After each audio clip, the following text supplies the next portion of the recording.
Uncle जी आप बताएं, जैसे G7 मतलब आपको सादा अल्फाज में कहता हूँ, दुनिया की 7 बड़ी जो पावर्स हैं इकोनॉमी के हवाले से या ओवरऑल जिसे कहते हैं 7 पावर्स, उसका मेंबर क्या इंडिया बन जाएगा या बनने जा रहा है G7 का? आप क्या ख्याल? देखो जी हे यूट्यूब फैमिली, कैसे हो आप सब। यार इस समय ना दुनिया भर की निगाहें जापान के हिरोशिमा पर टिकी हुई है और इसका रीज़न केवल और केवल एक ही है कि यहाँ पर G7 समूह की बैठक होने वाली है। परमाणु हमले के शिकार हुए जापान में G7 समूह के नेता वार्षिक बैठक कर रहे हैं। इस सम्मेलन में सदस्य देशों के अलावा 8 और मेहमान को आमंत्रित किया गया है, जिसमें दुनिया भर के सभी G7 के सबसे धनी लोकतंत्र जापान, संयुक्त राज्य America, United kingdom, Germany, France और इटली का एक समूह है। इसकी अध्यक्षता हर साल सदस्य देशों में घूमती रहती है, पर इस साल G7 अध्यक्षता जो है वो जापान के पास है। ऐसे में गैर सदस्य देशों को भी आमंत्रित करने की जो पावर है, जो शक्ति है, वो जापान के पास ही है। जी शिखर सम्मेलन में प्रधानमंत्री नरेंद्र मोदी हिरोशिमा में पहुंच चुके हैं भाई साहब। यह चौथी बार है जब पीएम मोदी जी शिखर सम्मेलन में शामिल हो रहे हैं। इससे पहले उन्होंने 2022 में जर्मनी में, 2021 में यूके में और फ्रांस में आमंत्रित किया गया था। तो गाइज़ ये वीडियो होगी बहुत ही ज़बरदस्त, क्योंकि इस पर हम जानेंगे भिखारिस्तान का रिएक्शन जो इस वक्त बिल्कुल ख़त्म होने की कगार पर है। तो बहुत ही होगी मज़ेदार वीडियो, क्योंकि रियल एंटरटेनमेंट की वीडियो है, शोएब चौधरी की वीडियो है। तो वीडियो में लास्ट तक बनेगा एंड इसके बिल्कुल मत करिएगा, क्योंकि बहुत ही मज़ेदार वीडियो होने वाली है। जापान के शहर हिरोशिमा में G7 की मीटिंग चल रही हैं, जिसमें ऑलमोस्ट तीसरी से चौथी दफा इंडिया को as a guest country invite किया गया है। एनालिस्ट के मुताबिक अगर G7 G8 में कन्वर्ट होता है तो 8वां कंट्री इंडिया ही होगा, और जिसकी वजह definitely good governance, good economy और गुड पॉलिसीज हैं। पाकिस्तानी पब्लिक से बात करेंगे कि आज इंटरनेशनल लेवल पे पाकिस्तान किस जगह पे खड़ा है, और जो हर चीज में हम जिससे अपना मुकाबला करते हैं या करना चाहते हैं, इंडिया इंटरनेशनल लेवल पे किस जगह पे खड़ा है। पब्लिक इस वाले से क्या राय देती है, क्या वजह है कि इंडिया दिन ब दिन डेवलपमेंट की तरफ जा रहा है, इंटरनेशनल लेवल पे रिलेशन बेहतर कर रहा है, जबकि पाकिस्तान के रिलेशन दिन ब दिन खराबी की तरफ जा रहे हैं। पब्लिक की ओपिनियन आप तक पहुंचाएं। अस्सलाम वालेकुम। आपका नाम? जी तनवीर नाम है मेरा। आपका नाम? मोहम्मद अब्बास। और आपका नाम? मोहम्मद अशरफ। क्या करते हैं आप? मैं ऑटो फाइनेंस कर रहा हूँ, गाड़ियाँ जो है बैंक से ना वो फाइनेंस करवाते हैं। कराते हैं। और आप क्या करते हैं अंकल जी? मैं पुराने का काम करता हूँ। जो चेक लेते हैं आदमी वो पैसे नहीं देते, उनका चेकों का शबाशी साहब से कहते हैं ये उनको चेक वालों को पैसे दे लोगों के। आप क्या कर जी आप क्या करते हैं? मैं स्क्रैप का काम करता हूँ। जबरदस्त। आज जिस टॉपिक पे हम वीडियो रिकॉर्ड कर रहे हैं, ये प्रोग्राम कर रहे हैं, वो ये है कि पाकिस्तान की पब्लिक की इस टाइम क्या सोच है, पाकिस्तान अगर ओवरऑल बात करें पाकिस्तान का क्या विजन है, और हमारा नेबर कंट्री अगर इंडिया की बात करें उसकी क्या सोच है, क्या विजन है, वो कैसे डेवलपमेंट में आगे जा रहा है। G7 मीटिंग की बात करें, G7 का भी शायद मेंबर बनने जा रहा है, जैसे 2-3 दफ़ा इनवाइट कर चुके हैं उनके प्राइम मिनिस्टर को, और हम कहाँ पे खड़े हैं, वो कहाँ पे खड़े हैं, क्या कहेंगे? आप बखूबी जानते हैं कि हमारे मुल्क की हालात बहुत बुरी तरह मुतासर हो चुके हैं। वो इनकी हुरा कुश्ती में ये एक दूसरे के साथ लड़ाइयाँ कर रहे हैं, अवाम की तरफ को देख नहीं रहा, अवाम का जीना मुहाल हो गया है। आपको पता है पाकिस्तान की मईशी हालत जो है वो बहुत बुरी तरह मुतासर हो चुकी है। आपके सामने ही, हालांकि बांग्लादेश इन्हीं की गलतियों की वजह से ना वो अलहदा हो गया, इन्हीं की गलतियों की वजह से, लीडरों की गलतियों की वजह से अब वो पाकिस्तान से बहुत ऊपर चला गया। इंडिया जो कि आज से चंद साल पहले हमसे मतलब 2-3 रुपए पीछे था, अब वो 2-3 रुपए आगे चला गया। 2-3 रुपए किस चीज़ में पीछे था? करेंसी उनकी? करेंसी में वो हमारी करेंसी भारी थी, उनकी जो है ना वो उसमें नहीं थी। ठीक है, भारी नहीं, इक्वल कह सकते हैं, इक्वल थी, या वो बहुत साल पहले की बात है। अगर कुछ टाइम, आप कब की बात कर रहे हैं? 2010 की, 2000 की, 1990? मैं 2012 की बात कर रहा हूँ। तब भी पाकिस्तान की करेंसी इंडिया से ज़्यादा थी।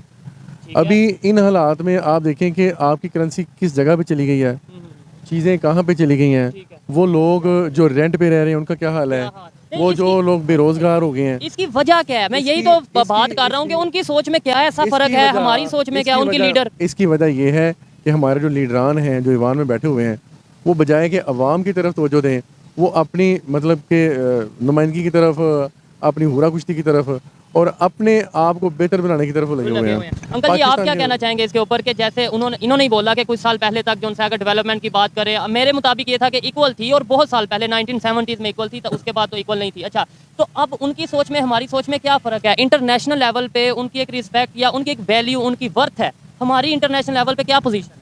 हमारी ये पोजीशन है, हम बड़े पीछे चले गए हैं। वजह क्या है? दुनिया की वजह से। हमारे ये जो हुक्मरान है ना, ये सलूक से नहीं बैठ रहे। ठीक है, इनमें सलूक होए फिर ये बैठते हैं, फिर ये मसले हल होते हैं। ठीक हो गया। इस पे क्या अंकल जी कहना चाहेंगे कि उनकी सोच में सवाल एक ही है सिंपल सा, मैं पब्लिक की ओपिनियन जानना चाहता हूँ और पाकिस्तान के जो मुख्तलिफ तबके हैं, मुख्तलिफ सेक्टर के जो लोग हैं उनसे बात करके क्या आप समझते हैं कि उनकी सोच में, इंडिया वालों की सोच में और हमारी सोच में क्या फ़र्क है? अस्सलाम वालेकुम। देखिए जी, उनकी सोच में हमारी सोच में बड़ा फ़र्क है। पहले हमारी सोच अच्छी थी, हम आगे जा रहे थे, लेकिन अब जो ये हुक्मरान आपस में ब्लैकमेलिंग करते हैं, करप्शन वगैरह के लोग काफ़ी आ गए हैं मुल्क में, ये जो आ गए, इन्होंने ना जो हमारा करेंसी को ना कम कर दिया है। ये अगर अपना पैसा सही तरीके से पैसा काम पे लगाएं, कारोबार में लगाएं या मतलब मुल्क पे लगाएं सही तरीके ईमानदार से, तो हम अभी आगे हैं। लेकिन हमारे हुक्मरान जो से ना, जो मौजूदा हुक्मरान थे जो गुजर गए, उन्होंने इस तरफ सोचा नहीं है। अब इसकी वजह से ना इंडिया हमारे से काफ़ी बेहतर हो गया है। पहले हमारे उनकी सोच हमारे से बेहतर हो गई है। अब हमसे इंडिया जो पहले हमारे से डरता था, लेकिन अब हमारी गलती, हमारे हुक्मरानों की गलतियों की वजह से ना हमारे पे हैवी हो गया है। देखो भाई लोग, गलतफहमी तो अच्छी बात है, पर इतनी गलतफहमी कौन पालता है? इंडिया तुमसे कब डरता था, ज़रा ये भी तो सोच लो ना। और इंडिया तुमसे क्यों डरेगा?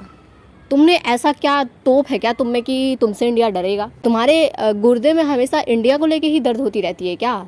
चर्चे में तुम इंडिया को ही लपेटे में लेते रहते हो। इंडिया जैसा लगता है तुम्हारे लिए बहुत सस्ती सी कोई चीज़ है। नहीं, आंखें अगर खोलोगे ना तो बहुत ही अच्छा होगा तुम्हारे लिए। और थोड़ा चारों तरफ पीछे इतिहास भी दोहरा के देख लेना, थोड़ा सा इतिहास भी देख लेना पीछे वाला, कि इंडिया तुमसे डरता कब था। इस गलत फहमी में अगर तुम जिंदा हो तो बहुत अच्छी बात है कि तुम जिंदा हो इस गलत फहमी में, पर इतनी गलत फहमी अच्छी बात नहीं है। कारगिल वार हुई थी मुशर्रफ साहब के दौर में, वो कौन जीता था? कारगिल वार में ऐसा हुआ था कि पाकिस्तान ने वहाँ पे मतलब कि वहाँ पे अपनी ना फोर्स चली गई थी और वहाँ पे अपना मिशन वो कामयाब होने वाला था, जिस वजह से हुआ क्या, किसी वजह से हमारे उस वक्त के प्राइम मिनिस्टर ने बहुत बड़ी गलती की और हमारे बहुत से आर्मी के अफसरान जवान वो शहीद हो गए उस प्राइम मिनिस्टर की गलती की वजह से। उसके बाद रिपोर्ट आई, पाकिस्तान मीडिया हो, इंटरनेशनल मीडिया हो, वो ये कहते नजर आए कि वो तो मुजाहिदीन थे जो कारगिल वार में पार्टिसिपेट जिन्होंने किया, वो मतलब फौज के बंदों के अलावा, फोर्सेस के अलावा मुजाहिदीन भी थे। ऐसा नहीं था, वो प्योरली आर्मी ही थी, वहाँ पे आर्मी ही थी, फौज भी शामिल थी, मुजाहिदीन भी थे, लेकिन उस वक्त हमने हमारी फौज ने कभी अच्छी कारकर्दगी दिखाई कि हमने कारगिल पे चले गए। लेकिन हमारे जो नवाज शरीफ साहब थे, इन्होंने अपनी कमज़ोरी समझ ले या न्यायालय समझ ले, कुछ भी समझ ले, इनकी वजह से ना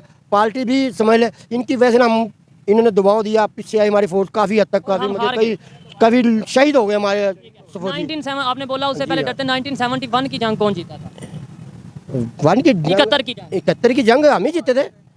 हम हार गए थे 71 की जंग, सन 65 की जंग हम जीते थे और 71 की जंग इन्हीं की हरकतों की वजह से, इधर तुम उधर हम, ठीक है ना, इन्हीं लोगों की वजह से हम अपनी जंग जो हार गए थे। खैर, अभी जो हम टॉपिक डिस्कस कर रहे हैं, हम कैसे डेवलपमेंट की तरफ आ सकते हैं। देखें, ये चीज़ें हैं, रोज़ एक ही बात करते हैं, मकसद एक ही होता है कि किसी तरीके पाकिस्तान बेहतरी की तरफ जाए, किसी तरीके पाकिस्तान के लोगों को रियलिटी का पता चले, ये दुश्मनी वाले कंसेप्ट को, नफरत वाले कंसेप्ट को खत्म करके दोस्ती और बेहतर जो रिलेशन है उनकी तरफ आने की हम बात करें। क्या समझते हैं कैसे डेवलपमेंट आ सकती है या आ ही नहीं सकती? हम ऐसे ही लगे ऐसी बात नहीं है, नहीं आ सकती, ऐसी बात नहीं। हमारे अंदर हमारी टैलेंट है हमारे मुल्क में, ऐसी बात। लेकिन ये हुक्मरान जो है ना, हमारे सियासी लोग, ये अगर आपस में जो झगड़ते हैं ना, ये आपस में एक होकर बैठे, अवाम का ख्याल करे, एक होकर बैठे, ये एक तरफा फैसला करे।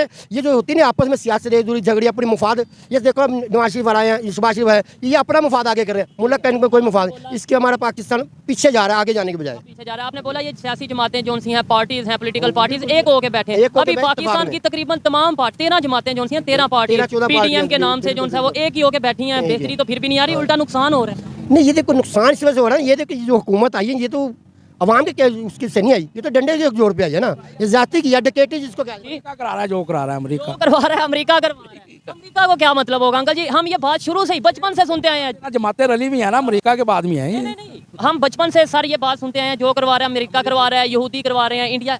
अमेरिका को क्या फायदा? अमेरिका को फायदा है, जब ही तो क्या फायदा पैदा होती है इधर, उसे पैदा होती है यहाँ से, पाकिस्तान से। आप क्या समझते हैं, क्या फायदा? मैं ये समझता हूँ कि हम लोग माशाल्लाह, हमारे जो पढ़े लिखे लोग हैं वो काफ़ी ज़हन रखते हैं, ब्रिलियंट माइंड है, तो बजाय कि हम किसी को ब्लेम कर दें, किसी को भी ब्लेम दें, हम खुद ठीक नहीं हैं। हमारे अपने हुक्मरान बहुत बुरी हद तक उनकी सोच गिर चुकी है। ये होता है सरेआम बैठ के अपने आर्मी की, अपने पीएम सब की बेइज्जती करना, एकदम खुलेआम चल रहा है सब कुछ। और ये देख के ना सच में मन में बहुत सुकून मिलता है। आप सोचते होंगे कि मैं क्यों इन्हीं का वीडियो उठाती हूँ, क्योंकि बड़ा ही सुकून मिलता है एक इनके वीडियो को देख के, कि जब अपने ही देश में बैठ के ये अपने ही देश की इतनी बड़ी बड़ी इस तरह से तारीफ़ें करते हैं ना, तो एकदम दिल को बहुत सुकून मिलता है। कहीं ना कहीं यार हर बात को लेके इनकी बोलती बंद हो जाती है इंडिया के नाम पर, फिर भी ये तकड़े एकदम खड़े रहते हैं कि नहीं, हम तो एकदम से झुकने वाले नहीं हैं, चाहे कुछ भी हो जाए। वो कहते हैं ना कि कुत्ते की दुम कभी सीधी नहीं होती, तो ये साले कुत्ते ही हैं। इनकी दुम चाहे ये कितने भी मर जाए, कुछ भी हो जाए, पर इनकी दुम कभी सीधी नहीं होगी। ये झुकेंगे ही नहीं, कि ये इंडिया के सामने कभी नहीं झुक सकते। कुछ तो हैं भिखमंगे, भीख फैला रहे हैं, हाथ फैला रहे हैं, झोली फैला रहे हैं, कटोरा लेके खड़े हैं, लेकिन कुछ हैं ऐसे जो एकदम अकड़ू हैं कि चाहे कुछ हो जाए, हम मर जाएंगे खाए बिना, लेकिन नहीं, झुक नहीं सकते। इनको चाहिए कि अपने वतन की माओ बहनों को देखें।